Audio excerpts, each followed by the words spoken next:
ইরানের মিসাইলের সামনে কেন বারবার ব্যর্থ হচ্ছে যুক্তরাষ্ট্রের আকাশ প্রতিরক্ষা ব্যবস্থাগুলো? তবে কি মার্কিনীদের তৈরি এই সমরাস্ত্রের ত্রুটি খুঁজে বের করতে সফল হয়েছে তেহরান? সাম্প্রতিক যুদ্ধে মধ্যপ্রাচ্যের বিভিন্ন দেশে থাকা যুক্তরাষ্ট্রের সামরিক স্থাপনাগুলোকে নির্ভুলভাবেই টার্গেট করে ইরানের সামরিক বাহিনী, অথচ নিজেদের সামরিক শক্তিকে ঘিরে বেশ দম্ভই করে মার্কিন প্রশাসন। তবে ইরানের হামলায় নিজেদের সামরিক ঘাঁটিগুলো ক্ষতিগ্রস্ত হওয়ার পর যেন টনক নড়ে যায় যুক্তরাষ্ট্রের গোয়েন্দাদের। প্রশ্ন হলো, মিসাইলে ঠিক কোন প্রযুক্তি ব্যবহার করছে ইরান, যার জন্য এগুলোকে শনাক্তই করতে পারছে না মার্কিনীদের এয়ার ডিফেন্স সিস্টেমগুলো? পারস্য উপসাগরীয় অঞ্চলে এখন নিজেদের অস্তিত্বকে ঘিরেই নানান সংকটে রয়েছে মার্কিন প্রশাসন। কারণ সাম্প্রতিক যুদ্ধে ইরানের ছোড়া মিসাইল ও আত্মঘাতী ড্রোনের হামলায় যুক্তরাষ্ট্রের কমপক্ষে ২০টি সামরিক ঘাঁটি ধ্বংস হয়ে গেছে। আর এতেই মধ্যপ্রাচ্যে মার্কিন প্রশাসনের আধিপত্যে এসেছে বড় রকমের পরিবর্তন। এর মাধ্যমে পারস্য উপসাগরীয় অঞ্চলে সামরিক শক্তির দিক থেকে কিছুটা শ্রেষ্ঠত্বই অর্জন করেছে ইরান। তাহলে পারমাণবিক অস্ত্র তৈরিতে ইরান যদি সফল হয়, তবে কেমন হতে পারে মধ্যপ্রাচ্যের প্রভাব বলয়? ৯ মাস আগেই পারমাণবিক অস্ত্র তৈরি করে ফেলত ইরান। সম্প্রতি এমন দাবি করেছেন মার্কিন প্রেসিডেন্ট ডোনাল্ড ট্রাম্প। এমনকি ইসরায়েলের প্রধানমন্ত্রী বেনিয়ামিন নেতানিয়াহুও মুখ ফুটেই বলে ফেলেছেন যে ইরান যদি পারমাণবিক অস্ত্র তৈরিতে সফল হয়, তবে মধ্যপ্রাচ্যে ব্যাপক বিপদের সম্মুখীন হবে ইহুদিবাদীদের অস্তিত্ব।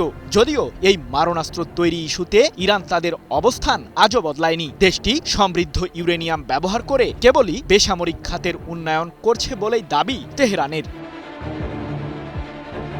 এদিকে পারমাণবিক কার্যক্রমে ইরান শান্তির পথ বেছে নিলেও মধ্যপ্রাচ্যে যুক্তরাষ্ট্র ও ইসরায়েলের আগ্রাসনকে দমনে সামরিক শক্তি বাড়িয়েই চলেছে তেহরান। ৭ এপ্রিল যুদ্ধবিরতির পর টানা ১ মাসেরও বেশি সময় একে অপরের বিরুদ্ধে তেমন কোনো সামরিক সংঘাতে জড়ায়নি যুক্তরাষ্ট্র, ইসরায়েল ও ইরান। তবে এই স্থবিরতা যেন কাটিয়ে তুলতেই আগ্রহী মার্কিন প্রেসিডেন্ট ট্রাম্প। তাই তো সম্প্রতি ইরানের বন্দর আব্বাস ও কেশম দ্বীপে আক্রমণ চালায় যুক্তরাষ্ট্রের সামরিক বাহিনী। আর এতেই নতুন করে যুদ্ধের আগুনের উত্তাপ ছড়িয়ে পড়ে পুরো মধ্যপ্রাচ্যে।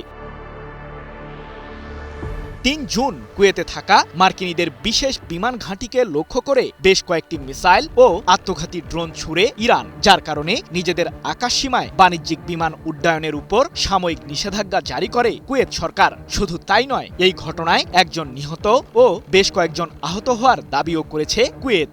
যুক্তরাষ্ট্রের ৫ম নৌবহরের সদর দপ্তরকে প্রতিনিধিত্বকারী বাহরাইনেও হামলা চালিয়েছে ইরান। অথচ ক্ষতিগ্রস্ত হওয়া এসব সামরিক স্থাপনায় নিজেদের শক্তিশালী এয়ার ডিফেন্স সিস্টেম মোতায়েন করেছিল মার্কিন প্রশাসন, কিন্তু সেগুলোকে ফাঁকি দিয়ে সফলভাবেই হামলা চালাতে সক্ষম হয়েছে ইরানের ক্ষেপণাস্ত্রের বহর। আমি ভরসা রাখি হিরন স্মার্ট ওয়াটার পিউরিফায়ারে।